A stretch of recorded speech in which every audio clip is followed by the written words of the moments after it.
நாகர்கோயில் காசி என்பவர் அவர் மீது இப்போ வழக்கு திரும்ப தூசி தட்டி எடுத்திருக்கிறாங்க. இதில் வாழ்நாள் ஆயுள் தண்டனை விதிக்கப்பட்டிருக்கு. இப்போ பொதுவாக ஆயுள் தண்டனை என்ன, வாழ்நாள் ஆயுள் தண்டனை என்ன?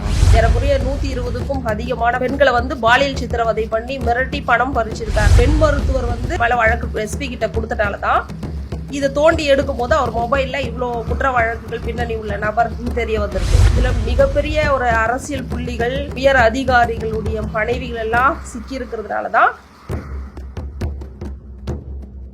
கிழமை நீதிமன்றங்கள் கொடுக்கிற தீர்ப்புகளை வைத்தது நம்ம ஒருவர் தண்டிக்கப்பட்டுருவாரு அப்படின்னு நினைச்சிட முடியாது.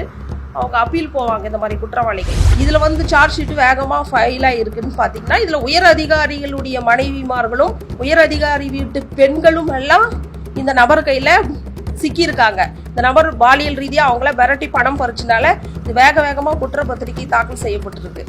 அதே மாதிரி பொள்ளாச்சி குற்றவாளிகளுடைய நாகர்கோயில் காசி என்பவர் அவர் மீது இப்போ வழக்கு திரும்ப தூசி தட்டி எடுத்திருக்கிறாங்க. இதில் வாழ்நாள் ஆயுள் தண்டனை விதிக்கப்பட்டிருக்கு. இப்போ பொதுவாக ஆயுள் தண்டனை என்ன, வாழ்நாள் ஆயுள் தண்டனை என்ன மேம்? அவர் மேலே விதிக்கப்பட்டிருக்கிற குற்றம் மொத்தம் 7 வழக்குகள் காசிட்டவர் மேலே 2020 வழக்கு தாக்கல் பண்ணியிருக்காங்க. அதுவும் ஒரு பெண் மருத்துவர் புகார் கொடுத்ததுனால ஏறக்குறைய 120க்கும் அதிகமான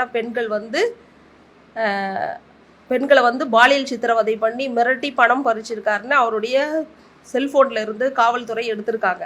அதுவும் ஒரு பெண் மருத்துவர் அவங்க மேல வழக்கு எஸ்பி கிட்ட கொடுத்தனால தான் இதை தோண்டி எடுக்கும் போது அவர் மொபைல்ல இவ்வளோ குற்ற வழக்குகள் பின்னணி உள்ள நபர் தெரிய வந்திருக்கு. அது 2020 பதியப்பட்ட வழக்குக்கு குற்றப்பத்திரிகை தாக்கல் செய்து இந்நேரம் இது டூ லேட்டு. இதுல மிகப்பெரிய ஒரு அரசியல் புள்ளிகள், உயர் அதிகாரிகளுடைய மனைவிகள் எல்லாம் சிக்கி இருக்கிறதுனால தான் காவல்துறை விரைந்து இதுல குற்றப்பத்திரிகை தாக்கல் செய்து இதுல அதுவும் 7-8 வழக்குகள் மொத்தம் அவர் மேல போடப்பட்டிருக்கு. அதுல மகிழா சிறப்பு நீதிமன்றம் ஜோசப் ஜாய் என்பவர் அந்த போக்சோ சட்டத்தின் கீழ் உள்ள வழக்குல மட்டும்தான் இந்த தீர்ப்பு வழங்கப்பட்டிருக்குது. 376 கிளாஸ் 2ல இந்த தண்டனை கொடுத்துருக்காங்க. ஆயில்னா பொதுவாக 14 இயர்ஸ். பட் அந்த நம்ம ஜட்ஜ்மெண்ட் காப்பியை படித்தாதான் தெரியும். பட் நம்ம ஊடகத்தில் வந்த செய்திகள் அடிப்படையில் தான் இதை நம்ம பேசிகிட்டு இருக்கோம். 14 ஆண்டுகள் தான் அவங்களுக்கு அப்பீல் சாகும் வரைன்னு சொல்லியிருக்காங்க. வாய்ப்புகள் இருக்குது, ஏன்னா போக்சோ சட்டத்தில் வாய்ப்புகள் இருக்குது. ஆனால் நம்ம ஜட்ஜ்மெண்ட்டை படிக்கணும். அதே நேரத்தில் இவங்க மற்ற வழக்குகள்ல இருந்து அப்பீல் போகிறதுக்கு கூட வாய்ப்புகள் இருக்குது. இப்போ கிழமை நீதிமன்றங்கள் கொடுக்குற தீர்ப்புகளை வைத்தது நம்ம ஒருவர் தண்டிக்கப்பட்டுருவாரு அப்படின்னு நினைச்சிட முடியாது. அவங்க அப்பீல் போவாங்க இந்த மாதிரி குற்றவாளிகள். ஆனால் இந்த மாதிரி குற்றவாளிகள் அப்பீல் போனாலும் பெருவாரியான வழக்குகளில் கிழமை நீதிமன்றங்கள் என்ன தீர்ப்பு வழங்குதோ அந்த தீர்ப்பை தான் மேல்மட்ட நீதிமன்றங்களும் அந்த தீர்ப்பை உறுதி செய்வாங்க. அரிதான வழக்குல தான் அதுக்கு அப்போஸா வரும். ஆனா இது போன்ற நபர்கள் அவங்க அப்பா ஒரு மிகப்பெரிய பொருளாதார பலம் படைத்தவர். அந்த நபருக்கான வழக்குகளை வெளிவரதுக்கான சாட்சியங்களை அழிச்சிருக்காங்க, நிறைய உதவி செஞ்சிருக்காங்கன்றதால அவங்க தகப்பன் மீண்டும் வழக்கு பதிவுபட்டு இப்போ விடுவிக்கப்பட்டிருக்காங்க ஜாமீன்ல. அந்த நபர் வெளியே போயிட்டு இந்த வழக்குல தண்டனை விதிக்கப்பட்டிருக்கின்ற நாகர்கோவில் மகிழா சிறப்பு நீதிமன்றம் விதித்திருக்கின்ற தீர்ப்புக்கு எதிராக அவங்க அப்பீல் போவாங்களா அப்படின்றது தெரியல. மற்ற வழக்குகள் இன்னும் மொத்தம் 7 வழக்குகள் எதுவும் நிலுவையில் இருக்கிற மாதிரி தெரியுது.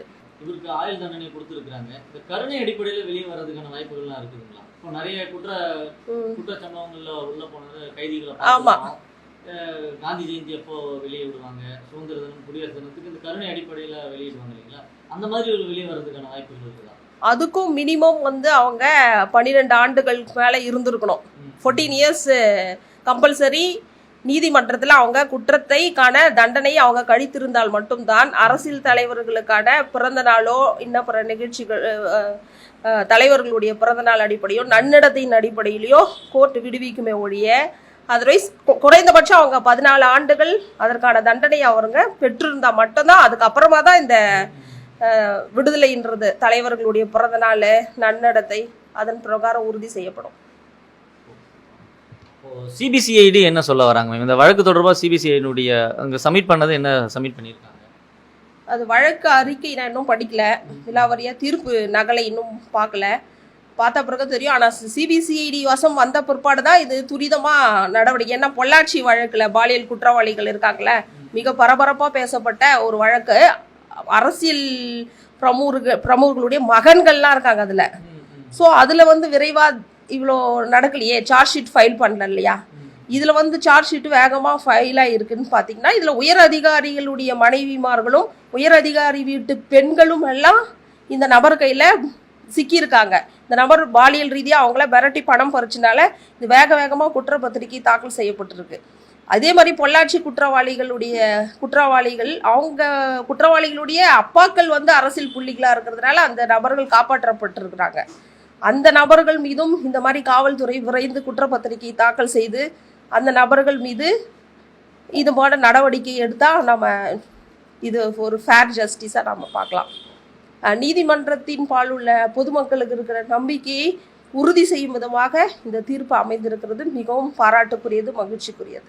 இப்போ காசி அவருடைய தந்தை வந்து சாட்சியங்களை அளித்திருக்கிறார் அப்படின்னு சொல்றாங்க. அவர் மேலே நடவடிக்கை எடுக்கப்பட்டிருக்கு. இப்போ அவர் மேலே என்ன முழுமையான நடவடிக்கை எடுக்கப்படும்? நடவடிக்கை எடுக்கப்பட்டிருக்கு. இப்போ அந்த குற்றத்துக்கு என்ன தண்டனை? இல்லை, சாட்சியங்களை கலைச்சிறதுக்கான தண்டனைகள் வந்து அவங்களுக்கும் 6 ஆண்டுகள் 7 ஆண்டுகள் வரை இருக்கு. ஆனாலும் அவங்க வந்து உறுதிப்படுத்தாததுனால பெயிலில் வந்திருக்காங்க. பெயிலில் தான் வந்திருக்காங்களே ஒழிய அவங்க விடுவிக்கப்பட்டதா இல்லை. பட் அந்த நபர் பெயிலில் வந்தாலும் இந்த நபருக்கான அப்பீலுக்கு போகிறதுக்கான சான்சஸ்லாம் பண்ணுவாங்க. கீழமை நீதிமன்றங்கள் கொடுத்த தீர்ப்புகளை இவங்க சேலஞ்ச் பண்ணுவாங்க போயிட்டு. இந்த மாதிரி குற்றவாளிகளுக்கு கீழமை நீதிமன்றம் என்ன தண்டனை விதிச்சிருக்கிறோம், அது போக்சோ வழக்கில் விதிக்கப்பட்ட இந்த குற்றம் அவங்க அப்பீலுக்கு போனாலும் அங்கேயே உறுதி செய்யப்பட்டால்தான் நாட்டினுடைய ஜனநாயகத்தின் பாலும் ஜனநாயகத்தின் தூண்களாக உள்ள நீதித்துறை மீதும் மக்களுக்கு இன்னும் மதிப்பு கூடும் என்பது என்னுடைய கருத்து. இப்போ காசி போயிருக்கிற வழக்கு தொடர்பாக சிறை சென்றிருக்கிறாரு. சிறையில் அவர் எப்படி கையாளுவாங்க? இப்போ ஒரு மினிஸ்டர் போகிறாங்கன்னா உங்களுக்கு கூடுதல் சலுகை இருக்கும், இல்லை ஒரு கொலை பண்ணிட்டு போகிறவங்க அவங்க இப்போ திரைப்பட காட்சிகளாக நம்ம பார்ப்போம் இல்லைங்களா, அந்த மாதிரி இயல்பான ஒன்றா தான் இருக்குமா, இல்லை நார்மலாக இப்போது எல்லா குற்றத்துக்கும் ஒரே மாதிரி தான் அவங்கள கையாளுவாங்களா, இல்லை பெரிய குற்றம் செஞ்சவங்களை இப்படி தான் கையாளுவாங்க? இப்போ இந்த மாதிரி வழக்குகள் இந்த போக்சோ சட்டத்தில் இருந்து வெளியே உள்ளே வரவங்களை இப்படி தான் கையாளுவாங்கன்னு அப்படியே தான் இருக்குதுங்களா? இருக்கு. குற்றவாளிகள் வந்து திருத்துவதற்காக தான் சிறைச்சாலைகளை ஒழிய குற்றவாளிகளை தண்டிக்கும் விதமாக இன்னும் அவங்கள மிருகத்தனமாக ஆக்கிறதுக்காண்டி தான் சிறைச்சாலைகள் கிடையாது. அவர்களை மனிதர்களாக மாற்றுவதற்காக தான் சிறை நிர்வாகமே இருக்குது. ஆனால் இன்னைக்கு நடைமுறையிலன்னு பார்த்தீங்கன்னா சிறையில் வந்து ரொம்ப ஃப்ரீயாக தான் எல்லாமே, அரசியல்வாதிகள் ஃபோனை பயன்படுத்துகிறாங்க, எல்லாமே நடந்துன்னு இருக்கு. பட் வந்து நாம் அப்படி ஜென்ரலைஸ் பண்ணிட முடியாது. இந்த குற்றவாளி அவங்களுக்குரிய வேலைகள் எல்லாமே அவங்க அங்கே போக்சோ சட்டத்தில் போனவங்களுக்கெல்லாம் அதுக்கு தகுந்த மாதிரி அங்கே பணிகள்லாம் கொடுப்பாங்க. நன்னடத்தை பணிகள் நிறைய ஃபார்மாலிட்டிஸ்லாம் இருக்குது, பண்ணுவாங்க. பட் வந்து அதை திருத்தும் விதமாக தான் அந்த நடைமுறை இருக்குமே ஒழிய இருக்கணும். பட் லா அதுதான், ஃபேக்ட் அதுதான். ஆனால் நடைமுறை அப்படி இல்லை. அதை நம்ம ஜென்ரலைஸ் பண்ணி சொல்ல முடியாது.